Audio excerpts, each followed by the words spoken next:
You're listening to Healthcare Now Radio. Stand by for This Just In, the latest in healthcare innovation and technology trends with your HIT advisor, Justin Barnes.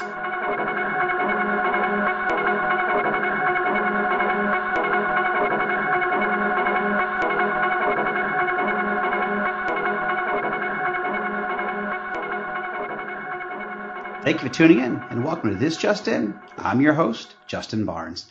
In these segments, I'll bring you the latest advancements in healthcare, strategy, innovation, and public policy. As always, we're broadcasting from the This Just In studios on the Business Radio X network, as well as the Healthcare Now radio network. For this episode, though, my 165th episode, we have a special show with two revered authors that will be discussing their new book, The Transformative Power of Mobile Medicine. But before we get to that, I'm excited to let everyone know that we'll be broadcasting the This Just In radio show again live from the HIMSS annual conference in Orlando on Tuesday, February 12th from 1 p.m. Eastern to 5 p.m. Eastern. This will be our 5th year broadcasting live from the HIMSS annual conference. I could not be more excited. And many thanks to my radio show supporters, which are HIMSS, Lenovo Health, Intel, Business Radio X, and certainly Healthcare Now Radio. If you're planning on going to HIMSS, we'll be broadcasting from booth 2821. So please stop by if you're in Orlando and see the show.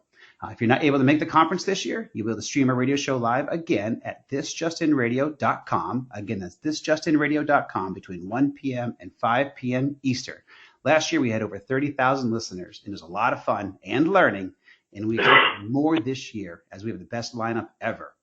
We'll have another great slate of CEO, CIO, leading care providers, industry thought leaders, riveting authors, and certainly policy makers joining this show. And to name just a few, Dr. John Halamka, Paul Cerrato, Anish Chopra, Risu Shresha, Paul Black, Ed Marks, Gomes, Andy Bartley, Kamal Jathwani, Brian Ayer, Nick Adkins, Evelyn Gallego, Dr. Jamie Skipper, and Dan Monroe, and many others. So hopefully you can join us in some capacity, either in person or online. For today's show, though, we're very fortunate to have two healthcare pioneers and leading healthcare authors, Dr. John Halamka and Paul Cerrato. Welcome back to the show, gentlemen. Thank you. Well, and very happy to be here. I love it. I love our shows. We do them every year now. I'm grateful for it. And you guys keep on publishing phenomenal books. So thank you for that. Truly appreciate it. So before we dive in, where are you guys calling in from? So Paul, start off with you. Where are you calling in from, Paul? I'm calling in from upstate New York. I'm about 60 miles northwest of New York City in a town called Warwick. Excellent. How's the weather? We had quite a bit of snow and ice the last couple of days, but it's finally thawing out.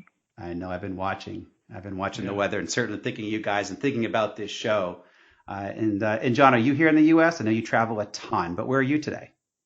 So I am in Sherborne, Massachusetts at Unity Farm Sanctuary. We're about 20 miles to the west of Boston, where it is a blistering 40 degrees. It is the first time we've had above freezing weather in over a week. Wow, I know. I've been watching it closely. My grandmother lives about 45 or 50 miles from you. She's 94.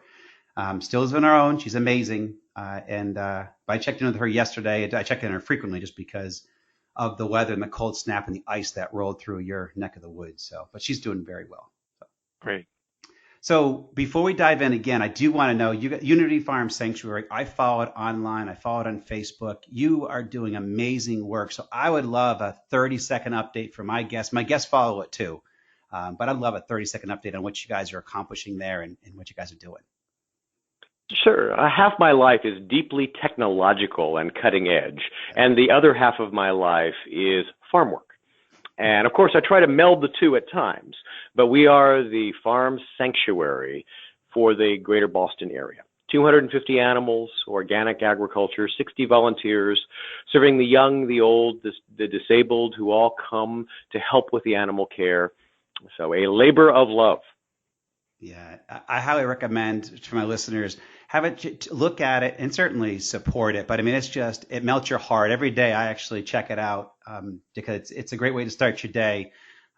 You see all the great work that John and his team and his volunteers do, and it just puts a nice, it's a great lens to see life through. So I do recommend you check it out. But we're here today to talk about this new book, and I've had a chance to read quite a bit of it, The Transformative Power of Mobile Medicine. So I'll start with you, Paul. What made you, how did this book come about? And kind of what are the, from your perspective, what did you want to get across in the book? Well, I guess one of the reasons why we jumped onto this subject is mobile is everywhere. I mean, if you go into ask Mr. Google, how many people have cell phones, and they say by the end of this year, 5 billion, that's with a B, have cell phones. So that's almost one for every man, woman, and child on the planet. And there's countless mobile apps out there. I mean, just in healthcare alone, there's about maybe 100, 200,000 health apps. So with those kinds of numbers, you really get confused if you're the average doc or the average patient. It's like, which ones do I use? Which ones do I believe? What's digital snake oil and what's of value? So it just seemed like a natural way to go after we finished our last book on precision medicine. Yeah, I completely agree. And so, John, what are some of your thoughts about, what compelled you to get engaged again with Paul and write this book? Sure. So at Beth Israel Deaconess, where I have worked for 25 years, 80% of all patient access of all information and services of Beth Israel Deaconess is done via mobile devices. Wow. No one is sitting at home on their 23-inch screen with a tower, trying to navigate healthcare. Right. And so just as Paul has said, recognizing that the modern patient and family needs tools to navigate a healthcare system which are uniquely mobile enabled. Yeah, there's a lot of wisdom in that for sure, just for my listeners to think, because I know people don't know that. I think as they did their research, and we've certainly read a lot about the evolution there, but that's very important to make sure that you are navigating mobile health and mobile apps and how you're integrating it with your care design and your care planning. But then also what this show today is about, and certainly your book is about, is what advice and wisdom, can you share? First of all, I would say with innovators, and I'll ask this of you, John, what advice and wisdom can you share for innovators on building the most effective health app? Like there's a couple 100,000 out there, as Paul said, but what are some of the best practices or advice that you want to share there? You do share. Sure. So immediately you want to use a mobile application to turn data into wisdom and wisdom potentially into action. And what I mean by that is showing a patient, here are 43 totally normal blood pressures. Okay, what are you going to do with that? As opposed to for a person of your age or a person of your gender or a person of your body size, here's what you can expect. Here's where you are. Things are okay or not okay. I mean, imagine this. In your car, you have a check engine light. And when you see that, you say, oh my, I better take care of this now. What you want in a mobile app is, in effect, the software version of a check engine light. That's excellent. That's excellent. So, and again, John, asking you this, from a patient's perspective, should they look for in a good, effective health app? So over the last 20 years, as we've looked at web-enabled software, desktop software, now mobile software, you always want to make sure that you understand the provenance, the history of an app. Was this created by two guys in a garage who are out there to sell you some nutritional supplements? Or was this created by a collaboration of nonprofit organizations, patients, or providers with special expertise? Why is it that you should trust that this app is credible is really important. So we want apps to be usable, actionable, and credible. Excellent advice there. There's a group that's actually out of Massachusetts, but they're in my think tank, and that's actually some of the advice. Useful. What was that? They had the 3 U's, but it ended with you have to develop trust. It has to be usable. I forget the third U, and that's too bad because I've just been speaking on it. But useful, and you have to develop trust, and you actually just kind of confirm that as well, because there's trust on both sides. That it's going to be secure. It's going to have relevant information to me. I can actually use the app. It's useful to me in a lot of different ways, and it's secure and so forth. So completely all good. Yeah.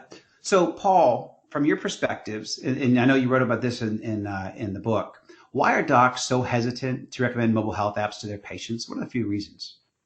Yeah, that gets back to that issue of trust. If you look at some of the surveys, fewer than 20% of doctors are recommending apps to their patients. And one of the reasons is they do think of it as digital snake oil. They're concerned that, first of all, it's going to offer useless information, and worse, maybe it's going to offer them harmful information. Mm-hmm. One of the things we point out in the book is that there are several health apps that don't have the safety valves that need to be in any kind of app. When I talk about safety valves, I mean things like if the patient puts in information like I'm having suicidal thoughts, well, you don't want to continue a conversation on an app. You want to immediately recommend that patient go to see, a health professional.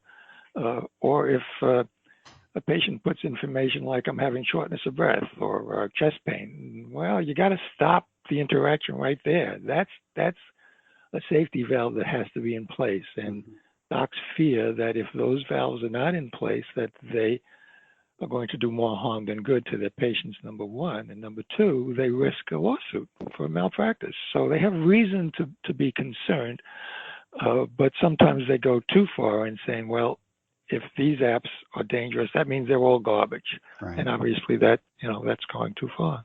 Right. So what apps have good evidence to support them in that regard?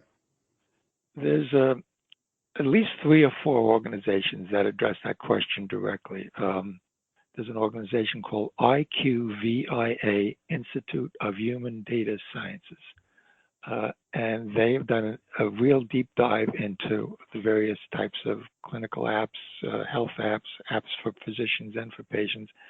And they've put together a list of the best available ones. And they use like 3 or 4 criteria to figure out what to recommend and what not to recommend. It's sort of like a reliability scale. So apps that have support from experts might be considered useful, but not as useful as apps that are supported by randomized controlled trials or observational trials, epidemiological studies. So based on the various criteria, they came up with a list of the most useful ones that are worth considering.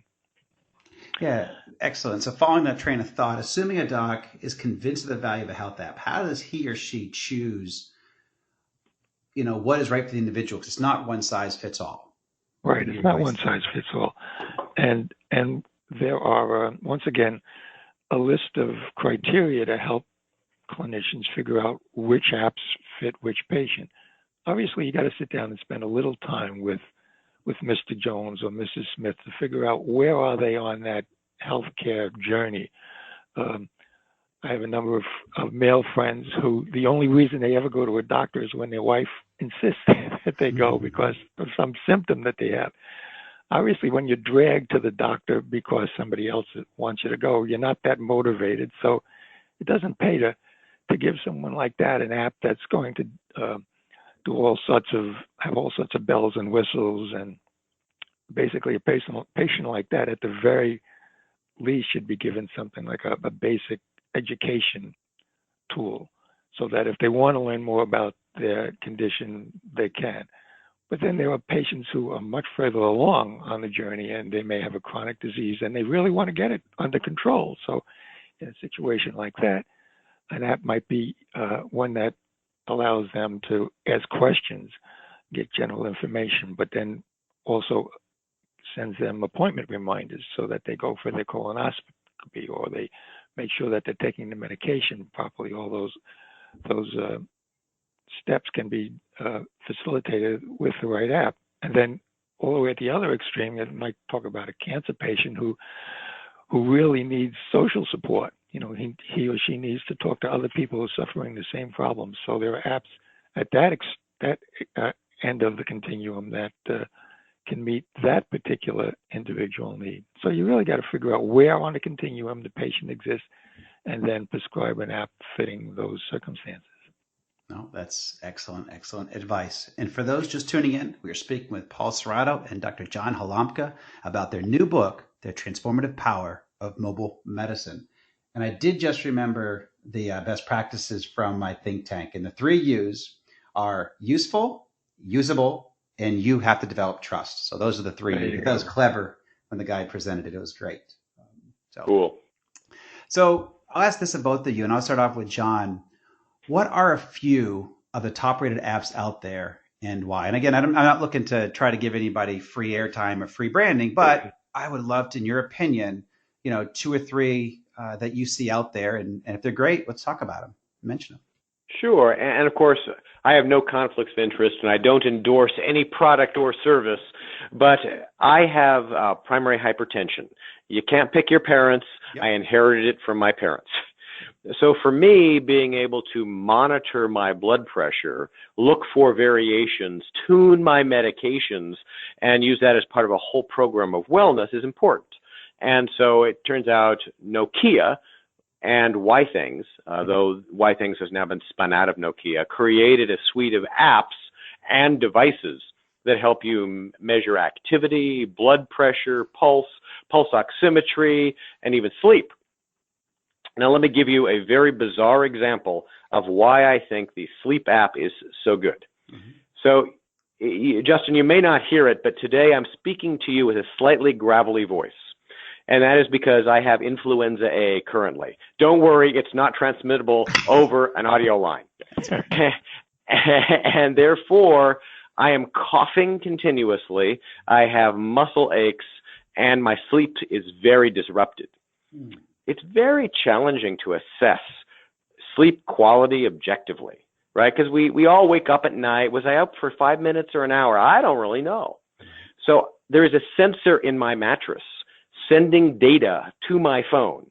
When am I asleep? When am I awake? When am I coughing? When do I have apnea, etc.? So I can actually look over the course of the last 4 days I've had this disease and actually see that every night I'm doing better and better and better. From absolutely objective data, sensors and apps are teaching me that I am not getting worse. I, in fact, am on the mend. So those are just some examples that have been useful to me. That's great, because that's actually personal to me. I have hypertension as well from my parents, and I manage it with a Withings tool, but I do not have a bed sensor. And so I like that. But I did hear my doctor did tell me that Withings is coming out with a watch device later on this year that I probably will buy, not to replace my main watch, but I think to add on when I want to manage things, more tightly or during certain time periods. So I'm excited for that. Paul, what are some of your thoughts on top-rated apps out there? Probably the one that I'm most impressed with is called Blue Star Diabetes, and that's put out by WellDoc. And it's got lots of support, scientific support. It's FDA cleared. That means it's accepted as a medical device, so you know that it's got that stamp of approval on it. It allows patients to send blood glucose readings from their meter directly into the app. It offers all sorts of coaching messages, that semi-personalized messages based on what your blood glucose readings are. So take something really simple, like if your blood glucose drops into the low hypoglycemic level, it tells you, okay, well, maybe it's time for you to eat an orange or something like that. And obviously, they're much more sophisticated messages than that. But so one of the reasons I like it is it's personalized, and it allows the patient to send information directly to their physician. So it's got that two-way interactivity. So that's one of my top choices. And I have no financial relationships with these folks. Yeah, no, actually, I know that. So I chair a health organization in Georgia, and we actually use that tool with several of our diabetic patients. And what's really cool, exciting, and I think we're finally turning the corner towards transformative care, is we had just recently a insurer, not one of the big ones, a more innovative one, offer our members a 20 to 30% reduction in their premium if they follow our care model and our care strategy, and that's to 1,000 patients. Very nice. We're starting to turn the corner now. We're using virtual care, telemedicine, and mobile devices in lower premiums. Mm-hmm. And I was ecstatic when that came through. It's been a long negotiation, certainly didn't happen overnight, but we're turning the corner. All this hard work and all this heavy lifting out there that we're trying to create better care strategy, integrate technology into care plans, reduce healthcare costs. We've literally bent the cost curve. I'm ecstatic. Yeah, I would be excited too. When we wrote the book on precision medicine, when we did some book tours, we talked a lot about how precision medicine is the future. But when it comes to mobile medicine, it's not the future, it's now. It's happening now. It's just a question of getting enough docs on board with the right tools so that they can, join the journey. Yeah, we hit the 125 doc threshold, and that's when we had enough members as well in this care strategy that the insurers would take notice. It took us a while, but we got there. So, excellent. John, diving into some of the latest developments in mobile health that are out there, and I'm not even up to speed. That's why I was so excited to talk to you today. Let's start off with just the value of blockchain in healthcare. And I've just dove into this more over the last month, but I'd love, 45 seconds, a minute from you on the value of blockchain and mobile health. Well, sure. So what is blockchain? Blockchain is a public ledger not operated by government or corporations, distributed across many, many trustworthy actors that you write to but can never erase. And so why might that be helpful in healthcare? Well, imagine this. Suppose with my mobile device, I want to exchange data about me in multiple ways. I want to gather data. I want to send it to others. What are my consent preferences? How do I want that data to be used? So some startups are creating blockchain-based consent mechanisms. So I write to this public ledger, which is not erasable or modifiable. Here are my consent preferences. Respect them. And that's a whole lot better than today's consent, which is sitting in a silo in a doctor's office or on a fax machine or in a filing cabinet. It really allows this sort of distributed, publicly available, what are my preferences and how are they respected? Or another way that we could use blockchain. This is going to sound a little bit far-fetched, Justin, but I just returned from northern India. In northern India, there are 1.3 million people with tuberculosis. The per capita income is $1.90 a day, but yet every family has a smartphone. And so the question, of course, is could you use some mobile mechanism to help people be compliant with their tuberculosis meds and treatment? What if we use the blockchain as a mechanism? Every time you validated that you took your med, you were on course for treatment, there were mechanisms that effectively guaranteed you took your med, you could get a micropayment from the blockchain. We're going to give you 10 rupees a day, and it's going to be a blockchain-mediated payment that comes to you when you validate through your mobile phone that you followed the treatment plan. And these are the kinds of things lots of folks are thinking about using the blockchain mechanisms for consent, provider credentialing, data trust, micropayments, and that kind of thing. That's fantastic. Great example, too. And there's a lot of uses for that here in America. That's terrific. So the other big one that we've started to study, I brought it into my think tank as well, but I'd love your perspective on this, is the potential use of Amazon Alexa and the Google Assistant, really the voice-enabled technologies and innovations. Where do you see that going? And even in this year, where do you see this in 2019 and 2020? Wow, how funny you ask this question. Because I am in the middle of a comprehensive evaluation of the Apple, Amazon, and Google Home ecosystems. Oh. And so, of course, I wouldn't do this over your audio broadcast, but my entire home is controlled by Nest thermostats. My entire lighting system by Wemo plugs. My cameras on the Sanctuary Animals Nest cameras, all linked together with a Google Home. So I can say, show me the cows on TV, turn off the lights, raise the temperature. I can control the entire environment around me with voice.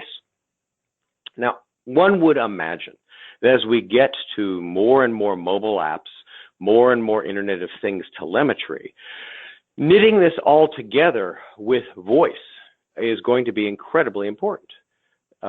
What medicines should I take today and when? My mom, who takes a couple of medicines would absolutely benefit from having a personal assistant that would say, it's noon, make sure and take the green pill now. Sure. Even in the hospital, this has application. I mean, if the Alexa is connected to some of the hardware in your bed and you're immobilizing the bed, you can ask, well, Alexa, please raise the head of the bed. Mm-hmm. Right. And so Beth Israel Deaconess has prototyped 30 Alexa skills, which include such things as, when is my next pain medication? When will my doctor see me? When am I going home? What's for lunch? And all Alexa driven. And so whether it's Siri, whether it's Alexa, whether it's Google Home or others, this idea of ambient listening, connecting data and devices and mobile apps is very powerful. I love it. Anything you want to add there, Paul? No, I think he covered it pretty well. And in the middle of me saying the word Alexa, my Alexa decided to listen in too. Exactly. Well, gentlemen, we are actually out of time. I didn't realize. I just looked at the clock and the time is ticking down, but we always have so much fun. Last time we recorded an hour show. This time we only did a half an hour. I say next time we go back to an hour because we always have so much to talk about and just so much come from you guys. You're full of wealth and of knowledge. So thank you. Just one last thing we wanted to mention, is that Elsevier is offering a deep discount for the new book for people who attend the HIMSS convention. So we just wanted to mention that HIMSS 2019, that's the code word, that would get people a deep discount when they go on the website. Yes, and the book is fantastic. I've read many excerpts from it, and I highly, highly recommend it. Whether you're a patient, you're a health system, you're an innovator, check out the book and get your discount at HIMSS 19. But gentlemen, thank you very much. And thank you to everyone for joining us today. And please tune in weekdays at 2:30 p.m. Eastern, 11:30 a.m. Pacific. As always, you can track me on Twitter at HIT Advisor and use the hashtag ThisJustinRadio so we can respond to your comments from the show. If you miss any of this episode or want to hear more, all my shows are posted at Apple iTunes, SoundCloud, iHeartRadio, Spreaker, Google Play, and TuneIn. Also, you can check out the new website that they launched at justinbarnes.com. Everything is posted there. Thanks, everyone. Have a terrific week.